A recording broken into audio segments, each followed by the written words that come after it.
আজ একটা খুব মুখরোচক দারুণ শুকনা মাছের ভর্তা বানাচ্ছি। আর ভর্তাটা শিলপাটায় বানাচ্ছি। এই দেখুন, খুব টেস্টি একটা ভর্তা বানাচ্ছি। তাই কলিজ কিচেনের সকল দর্শকদেরকে এই ভর্তার রেসিপিটা দেখার জন্য অনুরোধ করছি। এখানে নিয়েছি শুকনা মাছ, ছোটো ছোটো শুকনা মাছগুলো নিয়েছি। কেচকি মাছের শুটকি হলে আরও ভালো হয়। নিয়েছি এখানে 4-5টা কাঁচা লঙ্কা, বেশ কিছু পরিমাণে রসুনের কোয়া, আর এখানে 2টা পেঁয়াজ মিহি করে কেটে রেখেছি। শুকনা মাছগুলোর লেজ আর মাথাটা কেটে ফেলে দিচ্ছি। মাথার দিকটা অবশ্যই কেটে ফেলতে হবে, তা না হলে তেতো লাগবে। সবগুলা শুকনা মাছ এইভাবে পরিষ্কার করে নিচ্ছি। এইভাবে সবগুলার মাথা ফেলে দিচ্ছি।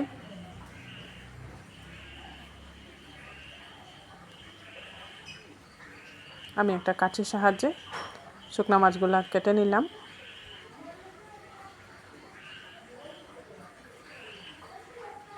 আর একটা শীতল, যেটা চাটনি হিসাবে আমরা ব্যবহার করে থাকি, শীতল একটা নিয়ে নিয়েছি।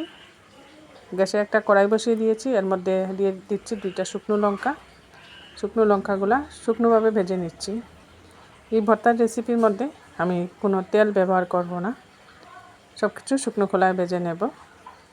রসুন কোয়াগুলাও ভেজে নিচ্ছি।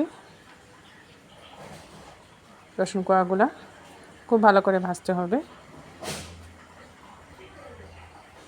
ভাজতে ভাজতে যাতে এগুলা নরম হয়ে যায় আর কালারটাও চেঞ্জ হয়ে আসে।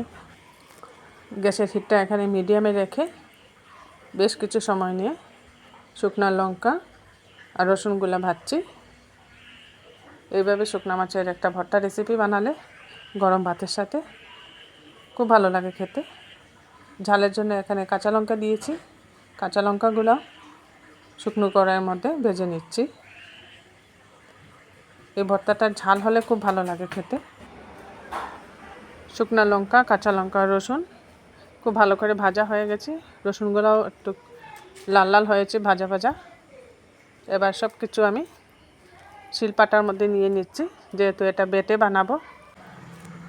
আপনারা ইচ্ছে করলে এটা মিক্সিতেও বানাতে পারেন, তবে মিক্সির থেকে শিলপাটায় বেটে বানালে ভালো হয় এই ভর্তার রেসিপিটা। কাঁচা লঙ্কাগুলো খুব ভালো করে ভেজে নিচ্ছি। এইভাবে কাঁচা লঙ্কার গায়েও স্পট চলে এসছে। এবার এগুলো আমি নামিয়ে নিচ্ছি। এগুলোকেও নামিয়ে শিলপাটার মধ্যে দিয়ে দিচ্ছি। এইভাবে প্রথমে এগুলো সব ভেজে নিলাম। এখন শুকনা মাছটা ভাজবো। শুকনা মাছটাও আমি শুকনো কড়াইয়েই ভাজবো। আমি আগেই বলেছি এই ভর্তা রেসিপির মধ্যে তেল একদম দেব না। সব শেষে যখন ভর্তাটা মাখবো তখন সামান্য তেল ব্যবহার করব। এইভাবে শুকনো মাছগুলো খুব ভালো করে ভেজে নিচ্ছি।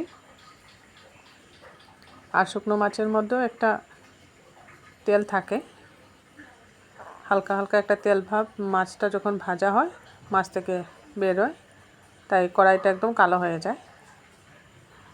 এবার ওই কড়াইয়ের মধ্যে কুচিয়ে রাখা পেঁয়াজটাকেও আমি হালকা ভেজে নিচ্ছি। পেঁয়াজটা এদিকে ভাজা হতে থাক, এদিকে শিলপাটার মধ্যে শুকনো মাছটাকে খুব ভালো করে থেতো করে নিচ্ছি। প্রথমে এগুলা থেতো করে নিলে বাটতে সুবিধে হবে, তাই খুব ভালো করে শুকনো মাছগুলো আমি থেতো করে নিচ্ছি। এই রেসিপিটা দেখা মাত্র মনে হবে বানিয়ে খাই, এত টেস্টি হয়। এর মধ্যে ঝালটা বেশি, লবণটা একটু বেশি হলে তবেই মুখে লাগে। এইভাবে সব শুকনো মাছগুলোকে আমি প্রথমে থেতো করে নিচ্ছি।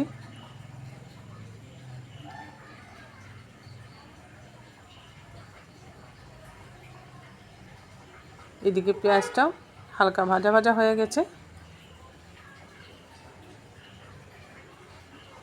আরও কিছুক্ষণ এই কড়াইয়ের মধ্যেই থাক।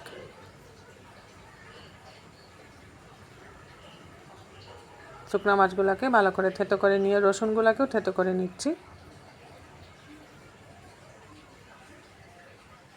এভাবে রসুনগুলোকেও আমি থেতো করে শুকনো মাছের সাথে মিশিয়ে নিচ্ছি।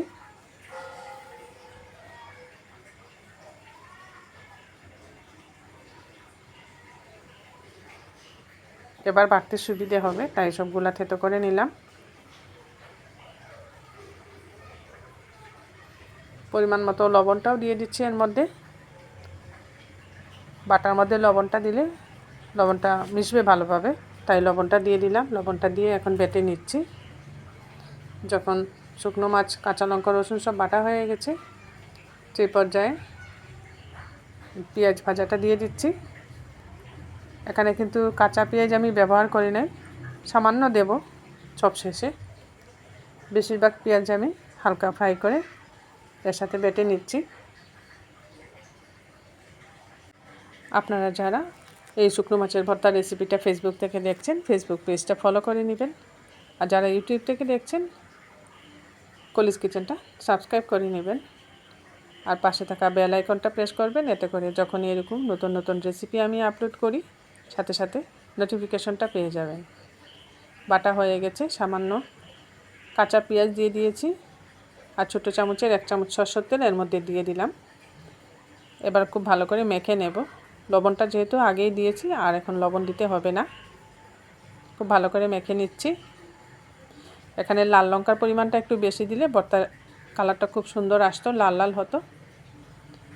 আমি যেহেতু লাল লঙ্কা খুব একটা ভর্তাতে ভালো লাগে না, দেই না, তাই আমি কাঁচা লঙ্কাটা বেশি দিয়েছি এখানে। আপনারা লাল লঙ্কাটা বেশি দিয়ে বানাবেন, লাল লাল কালার হবে, খুব ভালো লাগবে। দেখুন খুব সুন্দরভাবে বানিয়ে নিলাম শুকনো মাছের একটা ভর্তা রেসিপি।